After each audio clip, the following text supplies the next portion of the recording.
conversando.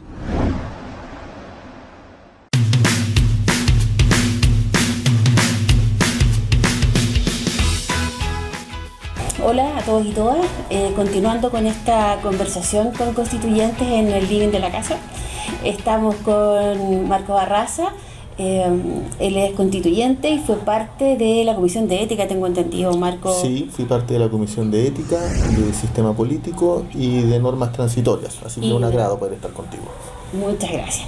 Y vamos a hablar hoy día con Marco respecto a un eje que se escucha poco, que es el tema ético.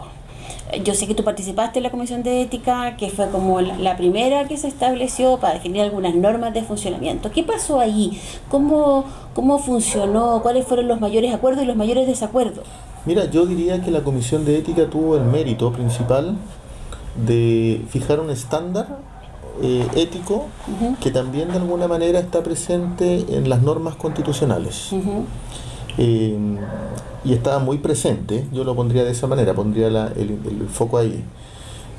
Todos hemos escuchado hablar y vivimos la colusión del confort a propósito del papel higiénico y cómo las empresas se juntan y generan costos más altos para la ciudadanía. Lo vimos con los pollos, ahora lo vimos con las farmacias, los medicamentos, una cuestión esencial para la vida de las personas, y ahora lo vimos con el gas licuado.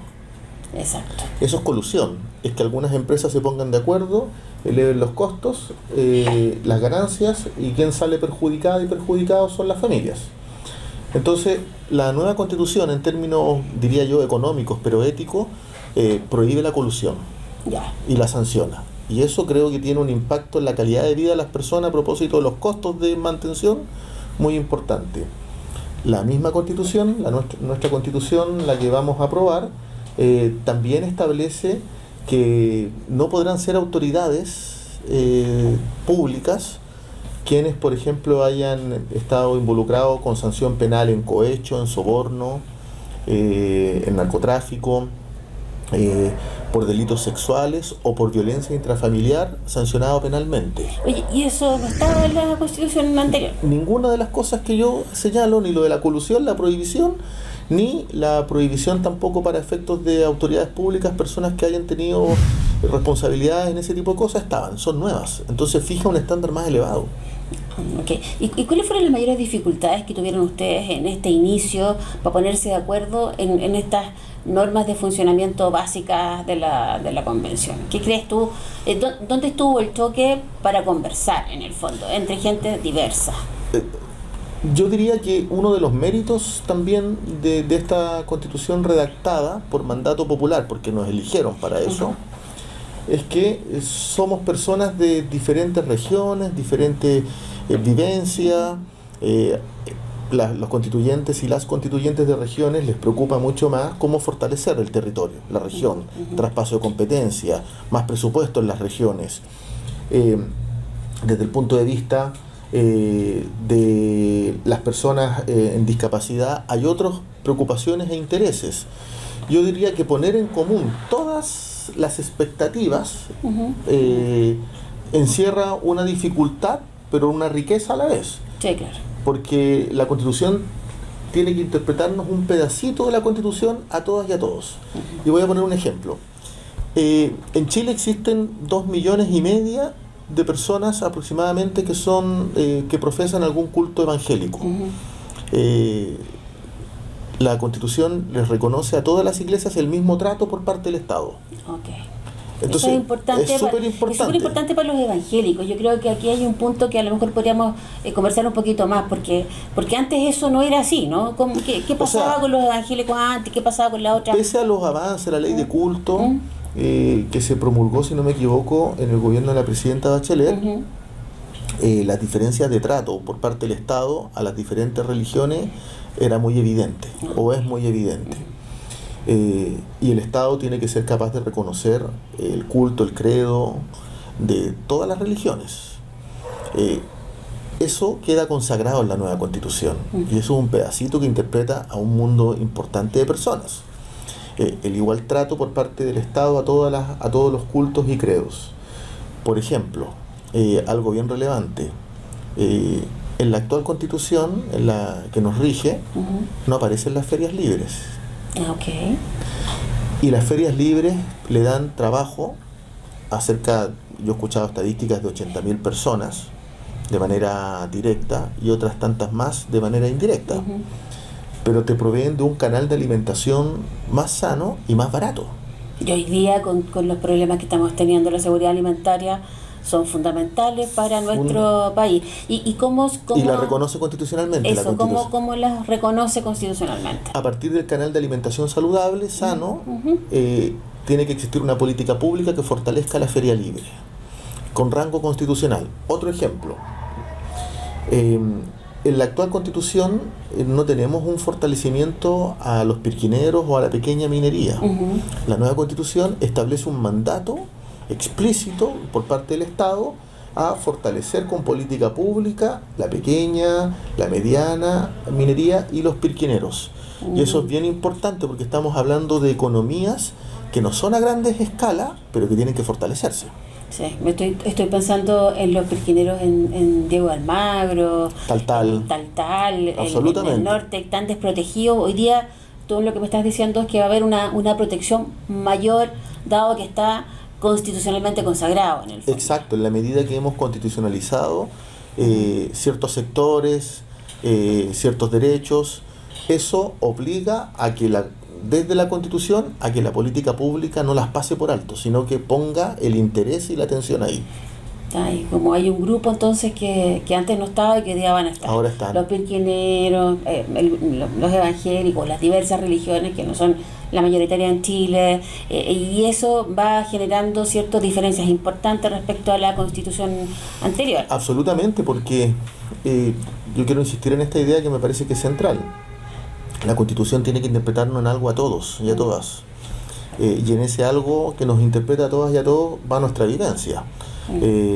Constitucionalizar la feria libre, la política pública hacia la minería, los derechos de las comunidades evangélicas, tiene que ver con que también se está reconociendo que parte de mi historia de vida, parte de lo que yo soy, me lo reconoce el Estado y lo asegura constitucionalmente. Mira, y ahí en esta representación de todos y todas, yo te quiero hacer una pregunta que es bastante común. Es como, ¿esta constitución es de un grupo? ¿Esta constitución es solo de una parte de la sociedad chilena? ¿Qué le podemos decir a la gente respecto a ese discurso que se ha intentado instalar muy fuertemente?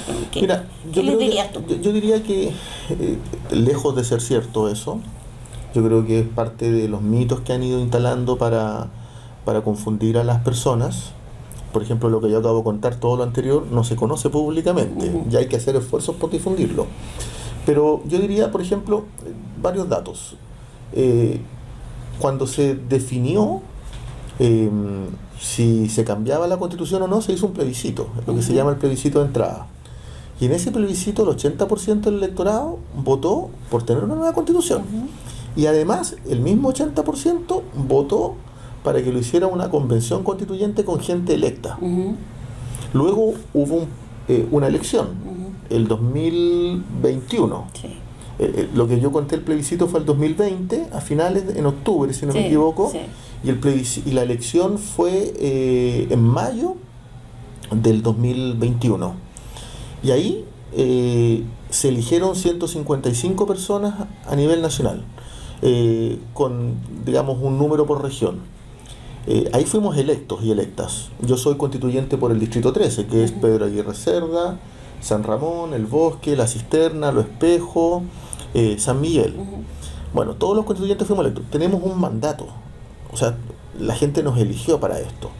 Y somos de diferentes sectores, identidades. Hay constituyentes que son de la comunidad evangélica, hay constituyentes que son ecologistas, hay constituyentes que son de partidos políticos, hay constituyentes que son de movimientos sociales. Es decir, esto es bien amplio. Y para aprobar cada norma se requerían 103 votos. Es harto, 103 votos de 155. Son ¿no? 2/3, que claro. Es harto. Sí. O sea, entonces cada norma tiene un respaldo bien amplio, porque significa poner de acuerdo a personas con expectativas distintas, con propósitos, que representa a universos sociales, a grupos distintos, pero hay que hacerlos converger. Entonces, si hay algo que caracteriza la nueva Constitución y las normas constitucionales propuestas, es precisamente esa amplitud de representación. Esto, lejos de haber sido escrito por poquitas personas, fue escrito, digamos, con mucha amplitud, representando a muchas personas. ¿Y por qué crees tú que hay un grupo que está instalando esta idea de que fue escrita por pocas personas, que no es representativo? ¿Por qué crees tú que está pasando eso? ¿Cuál es esta, no sé, no quiero ponerlo así, pero como maña democrática, si tú quieres? No, yo creo que, a ver, lo que pasa es que el problema al final del día es que hay mucho abuso en Chile. Hay mucha desigualdad, mucha injusticia. Que te cobren más caro de lo que corresponde por un medicamento, además de una injusticia, es un abuso. Que te cobren más caro por comprar pollo, que es una de las principales, digamos, proteínas y alimentos del país, es injusto. Eso significa que tiene que haber mayor justicia social. Significa que tiene que haber mejor calidad de vida en las personas, indistintamente de su origen, de donde vivan, de la población en la cual residen o de la región donde habitan. O sea, aquí tiene que haber los mismos derechos para todas y todos, las mismas oportunidades de desarrollarse. Y eso significa que alguien va a perder. O sea, no significa que la gente que faena pollo vaya a quedarse sin ganancia, va a ganar un poco menos. Es así de sencillo, porque no va a haber colusión. Pero quienes van a ganar son precisamente las chilenas y los chilenos que vivimos de nuestro trabajo. La mayoría de la población, además. Sí, porque es la mayoría de Chile, si todos vivimos de nuestro trabajo. Entonces, yo creo que todos estos mitos que se han ido creando. Disculpa, a propósito de mito, este mito de me van a expropiar la casa. Mentira, son mentiras eso, mira, son mitos, mentiras, porque ¿qué dice la Constitución? Dice, por ejemplo, el derecho a la propiedad privada. Y ese es un derecho que está consagrado constitucionalmente. Entonces, en esta Constitución, en la nueva, en la que vamos a votar, el derecho a la propiedad privada está consagrado. Constitucionalmente, en la nueva Constitución. Del mismo modo, si a alguien le van a expropiar algo, es porque sea un interés social. Ya. Por ejemplo, supongamos que en un gobierno más, en 2 gobiernos más, quisieran expropiar un terreno baldío para construir viviendas sociales. En Chile hay 700.000 familias sin casa. Sí. Y hay 300.000 familias que tienen malas casas. O sea que... O sea, hay 700.000 personas entonces que debieran aprobar la Constitución si no tienen familias, casa. Familias. Familias, que son multiplicados por 4. Sí, o sea, estamos hablando de un déficit de casas, de departamentos muy grande, porque esas familias viven allegadas o pagando arriendos a costo que no pueden solventar. O tenemos 300.000 familias que tienen casas, digamos, construidas con un estándar no adecuado. Ya. Por ejemplo, que no tienen la cantidad de habitaciones para los hijos, o que no tienen la cantidad de metros necesarias por habitación. Bueno, ese estándar se corrige en la nueva Constitución. Se asegura el derecho a la vivienda. Entonces, si tuviesen que expropiar un terreno baldío, lo que dice la Constitución es que además del derecho a la propiedad privada, si eventualmente por un interés social, como construir casas en un terreno baldío, hay que expropiar un terreno, hay que pagar precio justo, que es precio de mercado. Ya, sí. Y además es un pago previo. Además, entonces no es que esté amenazada la casa de nadie, para ser así de claro. Son parte de las mentiras que se han instalado, porque la vivienda en nuestro país es un negocio. Uno está pagando 30 años, 40 años una casa. Entonces, y lo hemos naturalizado. Sí, uno se olvida de eso. Porque, disculpa, pero hay otros países en los cuales esto no es así. Y países, estamos hablando, no sé, Inglaterra, por ejemplo, la gente, la propiedad del suelo es del Estado, del suelo. No de las casas, sino que de la propiedad del suelo. Y tiene toda una estructura de si son heredables o no, cómo se da esa herencia. Y acá en Chile hemos naturalizado tener que trabajar para poder vivir en una vivienda digna. El estándar internacional recomienda que uno no pague más del 30 o 40% del ingreso familiar por un arriendo, pero aquí a veces la gente en el norte del país termina pagando el 60%. Sí, claro. Y eso Sí, tiene un sí. impacto en la calidad de vida, porque significa que la familia tiene que privarse de algo o en su defecto tiene que endeudarse. Y el endeudamiento es brutal en Chile. Sí. Oye, ¿y qué aspecto, así como súper concreta de nuevo, qué artículos de esta Constitución para ti son los más relevantes? Que a su vez debieran ser los más relevantes para la persona común y corriente, para el señor, la señora que está, no sé, en el campo, o que está en Arica, o que está en una faena en el norte, o que está en una pesquera, no sé, en el sur, solo, porque además porque esta cosa de que tienen que viajar y no sé qué para ti es lo más relevante. ¿Cuál Mira, es el artículo? yo diría que son varios los artículos. Tratemos de... Voy a sintetizar. Parcito nomás. El primer artículo que me gusta, que es mucho, pero que voy a decir uno y un conjunto. El primer artículo que me gusta es el artículo 1, que define a Chile como un Estado democrático y social de derechos. Pero que además define el carácter regional del Estado de Chile. ¿Por qué me gusta? Porque el Estado social y democrático de derecho se funda en dos ideas centrales. Por un lado, la garantía de derechos civiles y políticos, a que uno pueda incidir en el destino del país, iniciativa popular de ley, capacidad de decisión por parte de la ciudadanía. Pero además, el Estado democrático y social de derecho, además de la garantía política y civil, se fundamenta en el derecho social, que el Estado tiene que garantizarte de estos derechos sociales. Y eso me lleva al segundo conjunto de normas que me parece que son fundamentales, la que establece las pensiones en términos de un estándar de pensiones digno. Aquí en Chile, pensionarse es caer en pobreza. Sí, claro.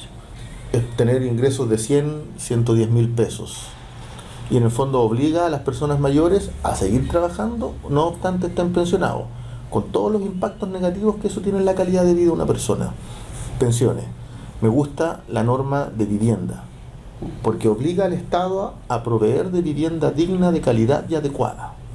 Y eso significa que tiene que haber una política de construcción de viviendas por parte del Estado, que no existe en los términos que estamos proponiendo en la nueva Constitución. Me gusta la norma de salud, porque obliga a tener un sistema de salud que, cohabitando el sistema público con el privado, el público le dé garantía a las personas. Yo conozco muchas personas, y todos debemos conocer, que o están en lista de espera para un hospital, no se han podido operar o han fallecido. Yo conozco muchas personas. Entonces, tener una salud pública de calidad es fundamental, y eso significa tener especialistas en las regiones, centros de asistencia, o sea, un estándar de salud que no tenemos. O sea, a ver, como salud, vivienda, educación, que como es lo básico, pensiones, salud, vivienda, educación y pensiones, se ponen a un nivel básico. Y además esta idea de Chile, un Estado unitario, porque se definió como Estado unitario, con un énfasis regional. Eso es muy relevante. Eso es muy relevante. Para la gente que nos está viendo en regiones, Chile siempre ha sido definido como un Estado unitario, y se hizo un intento de regionalización, pero la definición constitucional de un Estado, digamos, con énfasis en las regiones es muy relevante. Un solo ejemplo de el cambio para bien que implicaría un Estado unitario pero regional. En la nueva Constitución, en la que estamos proponiendo y que hay que aprobar, se establece que los gobiernos regionales y los gobiernos comunales, las municipalidades en este caso, podrán tener empresas públicas. Ya, que eso cómo se traduce, a ver, que nos hable en español, digo yo. Significa que, por ejemplo, en determinada región se podrá tener una empresa de agua potable. Ya, eso es muy importante. O una empresa de retiro de basura. Significa que, por un lado, generas recursos para la región o la comuna, pero además generas empleabilidad. Como una empresa de reciclaje. Como una empresa de reciclaje. Como en el sur del en la zona, en los valles habilitados, producción de vino regional o municipal. Cuestiones que hoy día no se pueden hacer. Que hoy día no se pueden. O en las zonas mineras, una empresa asociada a la minería por parte del municipio de la región. Eso incrementa calidad de vida. Le genera recursos a la región, a la comuna, le genera, además de ingresos, empleo, O sea, tenemos un estándar de desarrollo territorial que es muy necesario. Si la gente lo que quiere es que la calidad de vida, el desarrollo, no sea solo en el centro, sino que en las regiones. Entonces, lo que estamos definiendo como Estado regional le da a las regiones posibilidades de desarrollo que hoy día no tienen. Muy bien. Y para cerrar, lo que tú me planteas es, bueno, los municipios van a poder tener empresas municipales, vamos a asegurar la salud, vivienda, educación, pensiones, y hay un discurso que se ha instalado súper fuertemente, que esto es súper difícil de financiar. ¿Qué hacemos con pero es eso? que esto no es automático tampoco, Ya. partiendo de esa premisa. Yo ponía como ejemplo que en el Estado unitario, pero regional a la vez, las regiones tienen posibilidad de tener empresas públicas, los municipios empresas públicas, y eso implica que se financian más posibilidades, más servicios por parte de las municipalidades de los gobiernos regionales, partiendo de esa premisa. Pero hay que agregar otras cosas. Por ejemplo, dentro de los principios tributarios de la nueva Constitución se establece la progresividad. Okay. Y la progresividad implica que las grandes empresas y los súper ricos tributan mucho más. Esa es una cuestión central. Disculpa, es central además en todo el mundo, porque sí. no es que a nosotros se nos ocurrió hacer esto. No es una peculiaridad de Chile. Al contrario, una... la peculiaridad es justamente que no tributar. No tributar en lo que corresponde. Ya. Porque esto no se puede sostener en la tributación de quien gana el salario mínimo. Sí. Tiene que sostenerse en las grandes empresas, en las grandes fortunas. Entonces, progresividad. Por otro lado, se aplica, no se llama así, pero un principio de justicia fiscal regional. En la nueva Constitución, por ejemplo, si una zona tiene minería y tiene una tributación, un porcentaje puede quedar para la región. Porque ya hay Sí. externalidades negativas que quedan en esa región y todo se produce ahí, por tanto, no puede ir solo todo a la caja central. Además, tiene que haber algo que favorezca a esa región, otra forma de financiamiento. Agrego. Disculpa, y ahí toda la gente de Antofagasta, Rancagua, por ejemplo, que tienen unas mineras gigantes, debieran estar de acuerdo con esta propuesta, porque en el fondo se va a quedar el dinero en su propia región. Para el norte de Chile esto es muy provechoso, pero también zonas donde hay pesca, Tienes razón, salmón. salmón, o sea, esto en cada región tiene una expresión propia y particular. Ya. Pero también aquí hay una cuestión que es clave, que es un problema redistributivo. Yo soy constituyente, como señalaba, en el Distrito 3, en las comunas que señalé. ¿Sabes cuál es el ingreso per cápita que entrega el Estado por habitante en Pedro Aguirre Cerda? 146.000 pesos al año para todo. Retiro de basura, aseo y ornato, todas las funciones y actividades. En Los Espejos, 165.000 pesos por persona. En Vitacura, 1.139.000. En Las Condes, 1.225.000. 8 o 7 veces más. Aquí tiene que haber un proceso también que asegure ingresos para las comunas. Entonces, hay una norma que habla de justicia territorial y eso implica establecer fondos, mecanismos que redistribuyan los recursos. Entonces, esto es gradual, digamos, no es automático, pero lo que asegura ciertamente es calidad de vida para todos y todas. Y con eso la disminución de la delincuencia. Absolutamente. Porque efectivamente hay delincuencia de cuello y corbata que causa mucho daño en nuestro país, pero esta otra delincuencia que el asalto está muy vinculado con la fragmentación. Las políticas sociales son el mejor antídoto para la delincuencia. Por supuesto. Pero yo quiero agregar que la norma constitucional, las propuestas de la nueva Constitución establecen una norma específica sobre un derecho fundamental que no está en la actual Constitución, que es el derecho a la seguridad ciudadana, a vivir una vida libre de narcotráfico, crimen organizado, delincuencia. Esto es bien relevante porque se pone como derecho fundamental el derecho a la seguridad ciudadana. O sea, usted, señora, que está tan preocupado, digamos, de la comisión de delitos, del aumento de la delincuencia, bueno, hay una Constitución hoy día que nos está ofreciendo, en el fondo, si es que se aprueba, asegurar la tranquilidad, la armonía con todas estas normativas. Y en ese contexto de asegurar la tranquilidad, la armonía en nuestro país, una convivencia pacífica y democrática, volvamos al tema de la ética, que es mi obsesión en todos los programas que hago. ¿Qué pasa con los colegios profesionales? Tú fuiste uno de los impulsores de esa normativa, Sí. ese artículo en la Constitución. Bueno, yo fui más bien un instrumento de los colegios, pero también Sí. me siento comprometido con la norma, sin lugar a dudas. Contribuimos a la redacción.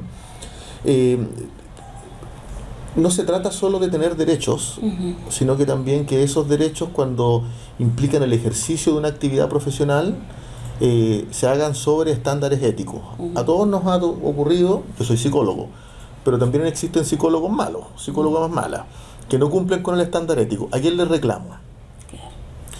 En 2005 se hizo una reforma y se estableció que los colegios profesionales, que iban a existir tribunales especializados que Sí. nunca se crearon. No, nunca se dictó la ley. Nunca en se realidad. dictó la ley. Se hizo la reforma, pero nunca se dictó la ley. Pero quienes somos usuarios de profesionales, médicos, cualquier profesión, estamos desprotegidos frente a situaciones de irregularidad ética. Bueno, hay una cosa clave que definió la nueva Constitución: le restituye la tuición ética a los colegios profesionales. Y eso significa que uno va a tener dónde ir a plantear una irregularidad, algo que nos afecta desde el punto de vista de la ética. Ujú. Y la ética es una cuestión fundante desde el punto de vista de la convivencia. Sí, claro.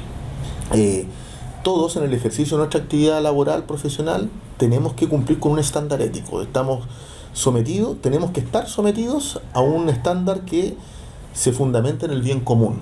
Y el bien común es contrario a los abusos. Por tanto, esta norma que restituye la tuición ética a los colegios profesionales, para mí es determinante desde el punto de vista de la convivencia en el país. Muchas gracias, Marco. Yo siempre digo que en realidad el problema más grave de nuestro país no es político, no es económico, sino que es ético. Es en realidad comenzar como país a aprender a hacer las cosas bien porque hay que hacerlas bien, a aprender a hacer las cosas buenas porque hay que hacer las cosas buenas y sin preguntar, digamos, cuál es el beneficio, ¿no? Yo creo que esa es la gran pérdida que tuvimos como país, fue una pérdida ética. Te agradezco Soy yo el agradecido, infinitamente Mónica. la entrevista y nada, espero que nuestra conversación en el living de la casa sirva para usted, señora, usted, señor, para que se informe de la Constitución, lea el resumen, lea el texto completo, escuche el audiolibro, infórmese, porque para votar este 4 de septiembre tiene que hacerlo informado. Bien. Hasta luego. Emplazando.